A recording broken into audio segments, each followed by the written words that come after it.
They told us, go to school, get a job, buy a house, save enough, and retire happy. That's the American dream, right? But here's the truth.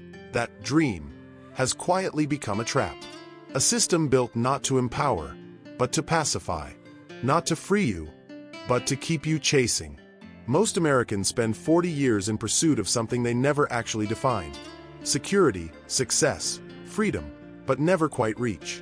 And here's the hardest pill to swallow.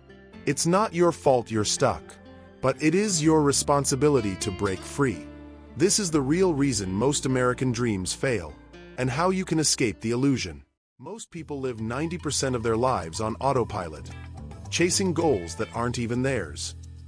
But what if you could rewire your mind like Edison, Carnegie, or Ford?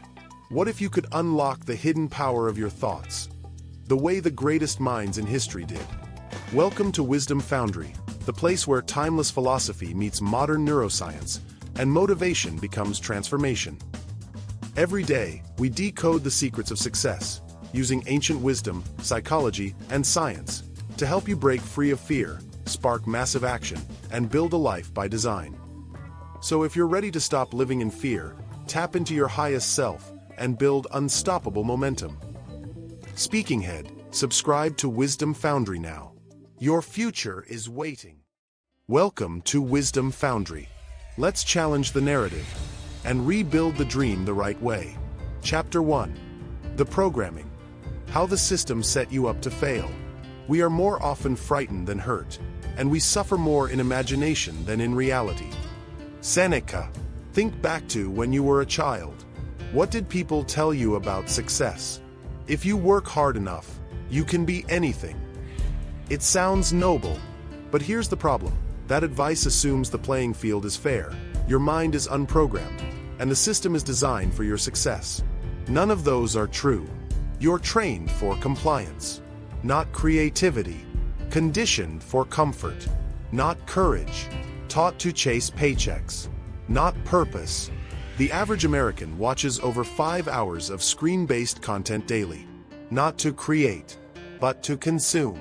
Public schools teach obedience and memorization, not financial literacy, not emotional mastery, and certainly not how to reprogram unconscious beliefs holding you back. That's not education, that's social domestication.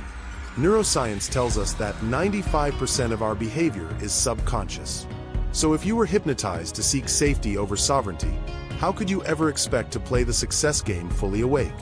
Until you make the unconscious conscious, it will direct your life and you will call it fate. Carl Jung. Most people work hard, but deep inside, they run on old code.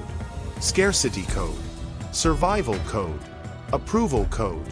They were programmed to lose at a game they didn't even agree to play. Chapter 2. The Myth of the Middle Class. A dream built on quicksand. Let's talk about the myth that built modern America. The middle class dream.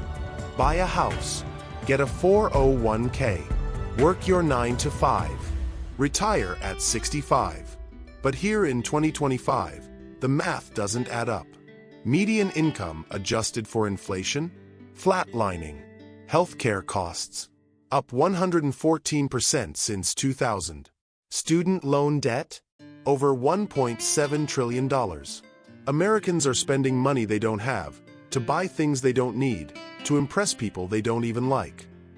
Will Rogers. Why? Because the system sells the symbol of success louder than the substance of it. You want freedom, but you bought furniture during a Black Friday sale you couldn't resist. You want wealth, but you fear investing because you weren't taught how it works.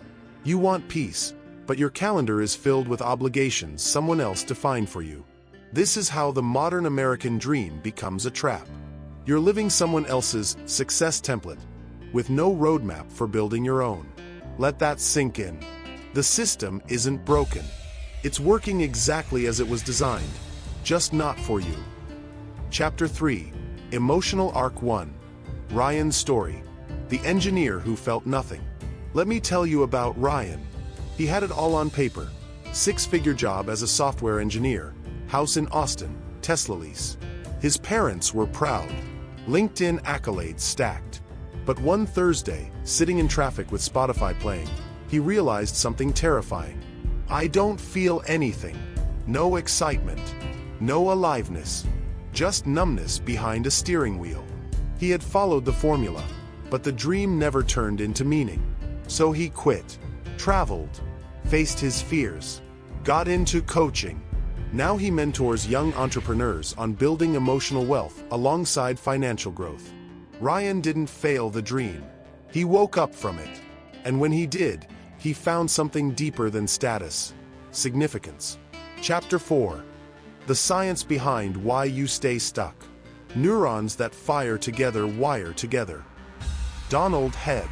If you're stuck in comfort zones, perfectionism, overthinking, guilt, shame, it's not just willpower. It's neuroplasticity working against you. Every time you say, maybe later, you reinforce the identity of a prisoner to your own patterns. The brain forms myelin sheaths around repeated thoughts and behaviors. Whether it's doubt or drive, the brain doesn't judge. It just automates. So if you've been programmed to believe, rich people are greedy, I'm not meant to be more than my parents, I'm too late to start, then guess what? The nervous system fires accordingly. But here's the biohacking truth. Neuroplasticity works both ways. You can rewire the American dream into something that fits you.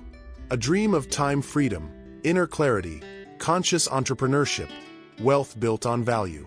Man is not a prisoner of fate, but only a prisoner of his own mind. Franklin D. Roosevelt. And that leads us here. Chapter 5. Emotional Arc 2. The immigrant mindset that builds real wealth. Jasmina came to the U.S. from Bosnia at age 12. No English. Single mother. No college fund. By 30, she owned 3 properties, 2 online businesses, and employed a team in 3 countries. She skipped the whole college, job climb, retire cycle. How? She said, I wasn't trained in the American dream, so I created my own.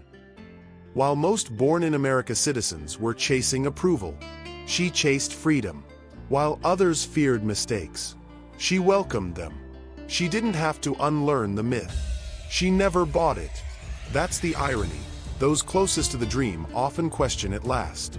Those who never had it, reimagine it first. Chapter 6.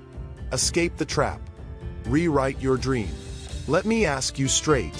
What's your American dream? Not the one sold during college orientation. Not the one on car commercials.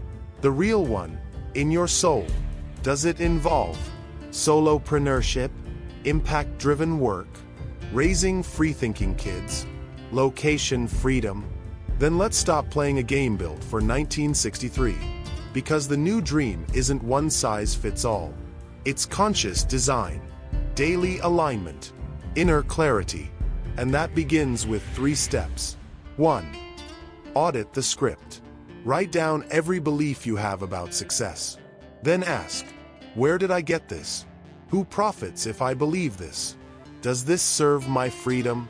2. Reprogram the mind. Use visualization, NLP anchoring, neuroplasticity exercises. Condition the identity of a creator, not a captive. The subconscious accepts repetition, emotion, authority. Use all 3 daily. 3. Build with purpose. Build skills, not just resumes. Prioritize value creation, not just job descriptions. Create leverage. Money that flows when you're sleeping, not just working. This is how the new titans rise. Not just rich, but radically independent. Chapter 7. Emotional Arc 3. The man who found freedom behind bars. One last story. Jason was sentenced at age 19. Non-violent charge. 10 years inside. While locked up, he read 356 books. Studied entrepreneurship. Learned about NLP. Wrote letters to CEOs. He came out owning 4 vending machines through a side hustle run from prison. Today, he speaks at juvenile centers and helps young men break generational cycles. He said something I'll never forget. Freedom isn't geography. It's mental software. Even behind bars, he escaped the old dream and built a new one. What's your excuse? Final chapter. This is your wake-up call. There is nothing noble in being superior to your fellow man. True nobility is being superior to your former self. Ernest Hemingway. Most American dreams fail because they were built from borrowed blueprints, old economy models, manufactured insecurities, shiny illusions. But some knew the truth. Some woke up. And now you know too. Your life doesn't need permission from a system long overdue for reinvention. You weren't born to be a barcode in someone else's supply chain. You were born to build, to create, to expand, and live alive. Don't chase the old dream, my friend. Forge a new one. Welcome to the Wisdom Foundry, where dreams stop being sold and start being self-built. If this hit home, don't just watch the transformation. Join it. Backhand index pointing down, comment below. What's your real American dream? Then subscribe and hit that bell so you don't miss the next truth they won't teach in school. In the next video, we're breaking down the mindset habits of self-made millionaires. Remember, you are not your past. You're not your debts. You're not your job title. You are potential. And today, you wake up from the dream. Let's build.